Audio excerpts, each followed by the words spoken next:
Assalamualaikum warahmatullahi wabarakatuh. Ila hadratin nabiyil mustafa Muhammadin sallallahu alaihi wasallam wa ala alihi wa azwajihi wa dhurriyyatihi wa ala jami'i ikhwanihi minal anbiya wal mursalin wasyuhada wassalihin wattabi'in wal ulama wal musannifin wa jami'il malaikatil muqarrabin khususan ila sultan wa awliya Syekh Abdul Qadir Al-Jilani radhiyallahu an wa ala jami' asatidina al-kiram khususan ila Syekh Az-Zarnuji. Al-Fatihah. A'udzu billahi minasy syaithanir rajim. Bismillahirrahmanirrahim. Alhamdulillahi rabbil alamin arrahmanir rahim maliki yaumiddin. Iyyaka na'budu wa iyyaka nasta'in. Ihdinas siratal mustaqim. صراط الذين أنعمت عليهم غير المغضوب عليهم ولا الضالين نحمده ونصلي ونسلم على رسوله الكريم أما بعد.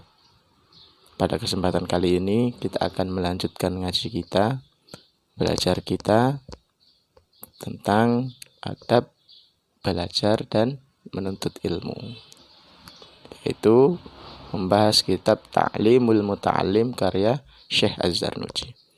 Kemarin kita sudah membahas tentang kewajiban niat dalam menuntut ilmu, kewajiban niat dalam belajar, kewajiban niat dalam melakukan sesuatu apapun supaya diniati niat yang akhirat, niat yang baik.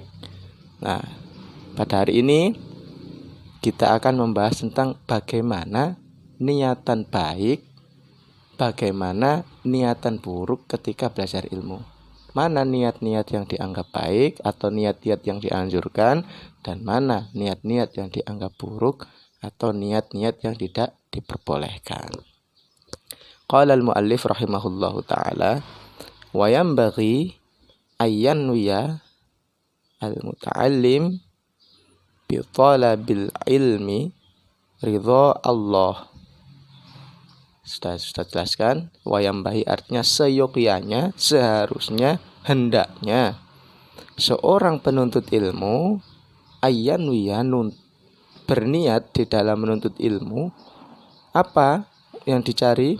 Ridha Allah, mencari ridha Allah, wadarul akhirati, dan juga untuk kesiapannya menghadapi hari akhirat atau kehidupan akhirat.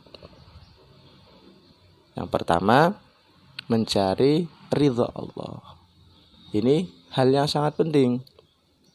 Apapun harus diniati mencari ridha Allah, karena itu adalah yang utama.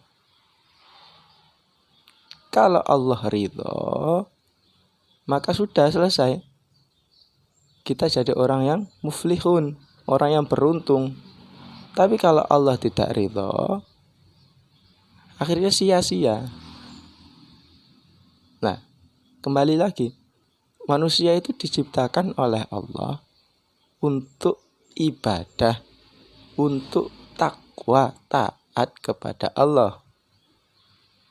Wa ma khalaqatul insa wal jinna illa liya'budun.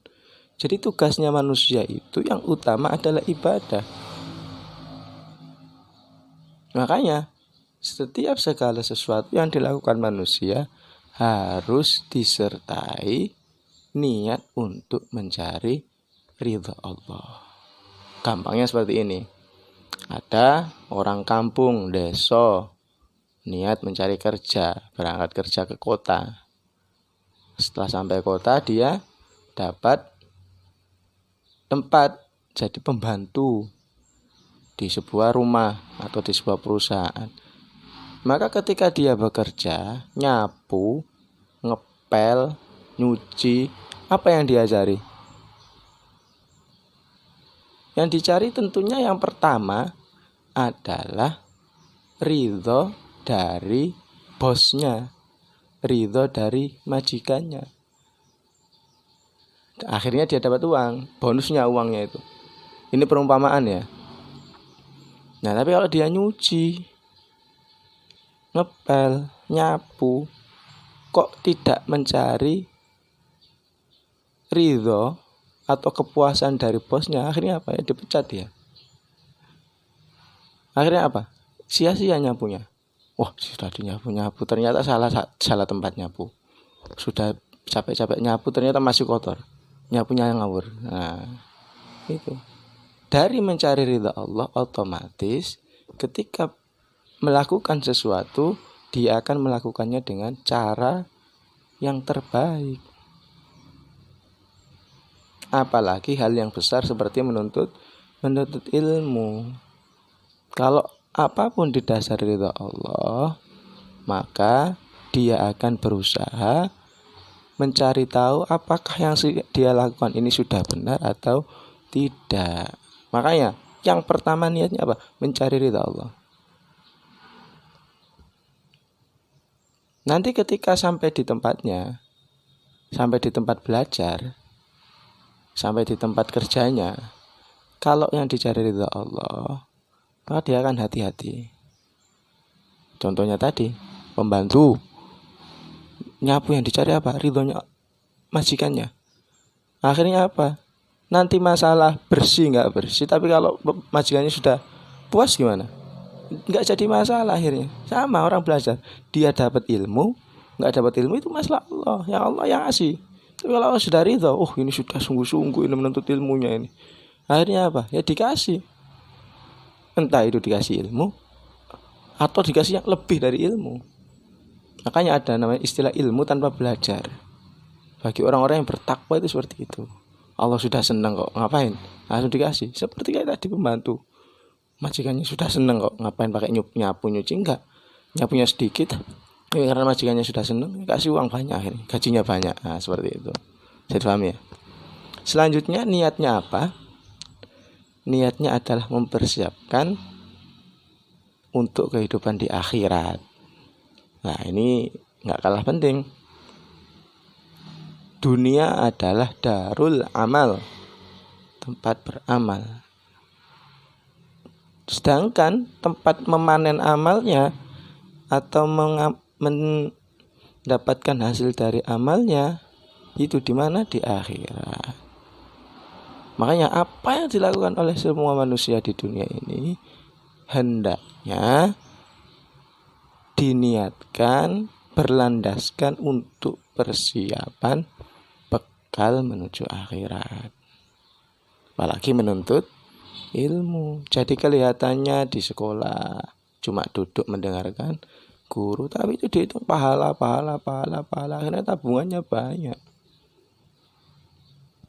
Bayangkan ketika nulis, tintanya penuntut ilmu itu seperti darahnya orang yang mati syahid. Semakin banyak tinta yang dipakai, semakin banyak pahalanya. Makanya jangan malas-malas nulis. Beli pensil, beli buku, pahala semua. Karena apa? Niatnya menuntut ilmu untuk akhirat. Waktunya istirahat pun tetap dihitung. Karena apa? Istirahatnya niatnya apa? Niatnya supaya nanti ketika masuk kelas sudah fresh lagi. Nah, enak kan? Kayak santri tidurnya pun dapat pahala. Luar biasa. Iya. Tapi kalau niatnya benar, makanya sama Syekh Darnusi diingatkan, harus punya niat. Kemudian niatnya harus baik. Ini tadi. Apa tadi yang pertama? Mencari ridha Allah. Yang kedua, persiapan untuk kehidupan akhirat. Selanjutnya, wa izalatal jahli an nafsi. Niat menghilangkan kebodohan an nafsi dari dirinya. Nah, penting.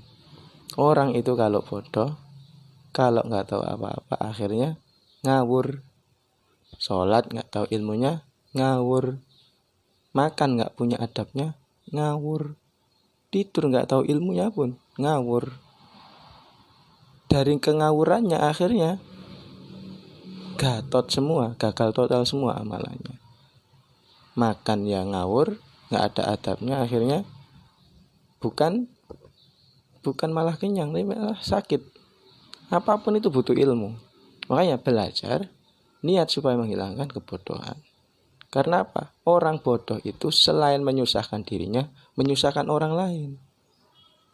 Ya, makanya Imam Asy-Syafi'i pernah atau punya makalah, berdebat dengan orang bodoh itu bikin keras hati. Makanya kalau ada orang bodoh ngomong, lebih baik diem, nggak usah diurus, karena nular. Bodoh itu nular juga. Nah, bodoh itu selain menyusahkan dirinya, juga menyusahkan orang lain. Makanya menuntut ilmu supaya menghilangkan kebodohan.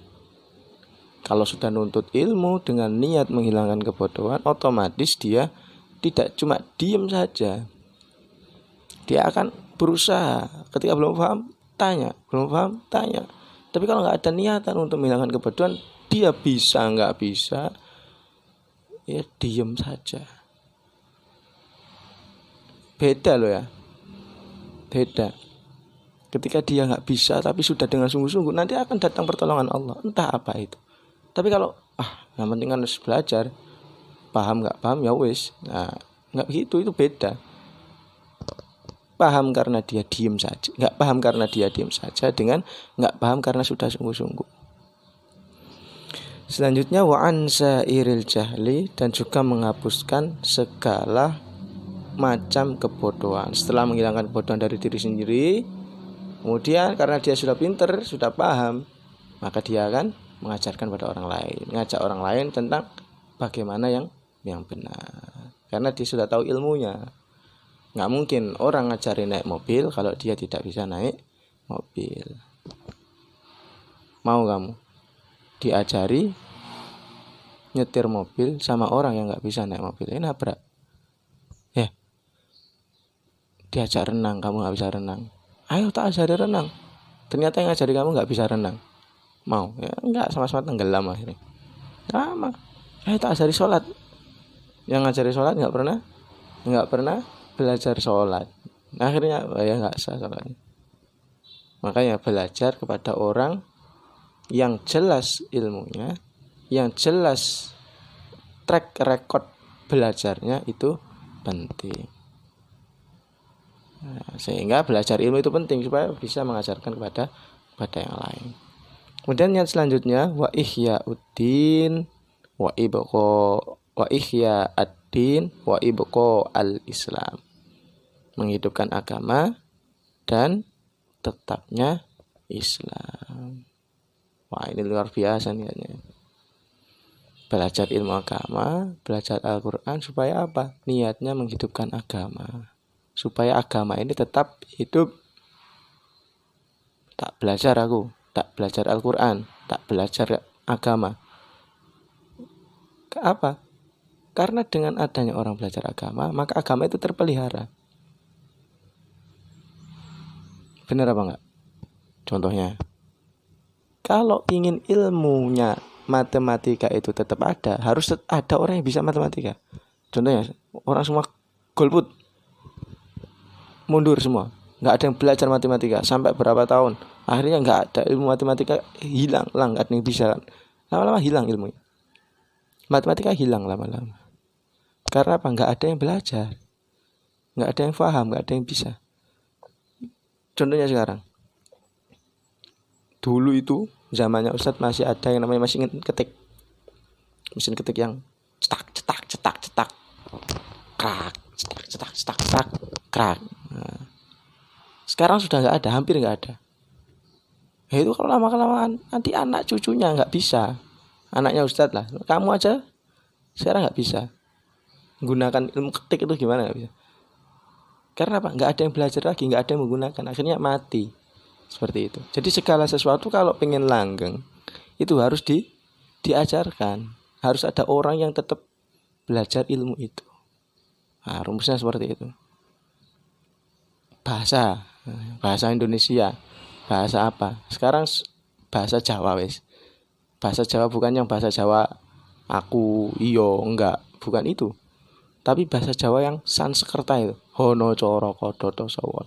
sudah mulai hilang. Karena apa? Sudah jarang yang mau belajar. Ada pelajaran di sekolah tapi malas-malasan. Bayangkan kalau benar-benar malas beneran, nggak ada yang mau belajar, hilang itu. Nggak ada yang bisa akhirnya.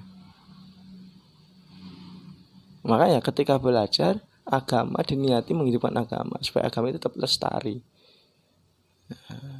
Maka luar biasa itu. Belajar kamu nilainya plus. Ketika sudah menghidupkan agama, maka Islam akan tetap ada walaupun Allah sudah pasti menjaga agama Islam. Nah, Allah menjaga itu sunnatullahnya dengan adanya orang-orang alim. Apakah kamu tidak bersyukur kalau kamu yang dijadikan oleh Allah sebagai penjaga agama ini? Ya, gampangnya seperti ini. Kamu nggak usah ikut-ikutan jaga nangkap maling atau apa. Tetap pasti sudah ada polisi. Ini contoh permisalan aja biar kamu. Tetap ada orang yang jadi polisi. Betapa senangnya kalau yang jadi polisi itu kamu kan gitu. Betapa senangnya kalau yang dijadikan penjaga negara itu adalah kamu, kan senang kamu. Nah, sudah pasti nanti itu ada artis, ada apa. Betapa senangnya kalau kamu yang jadi artis. Itu kalau dunianya seperti itu. Permisalan aja. Fa inna baqa al-Islam bil ilmi. Karena sesungguhnya tetapnya Islam itu karena adanya ilmu.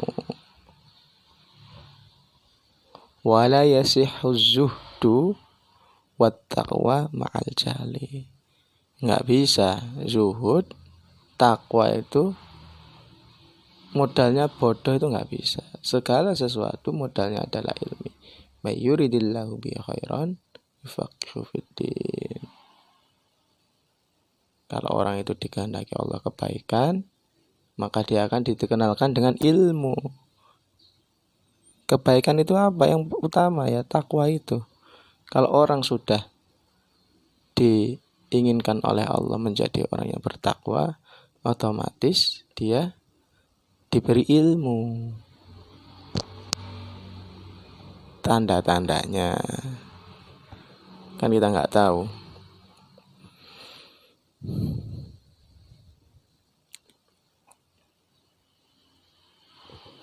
Selanjutnya langsung saja dipercepat ya.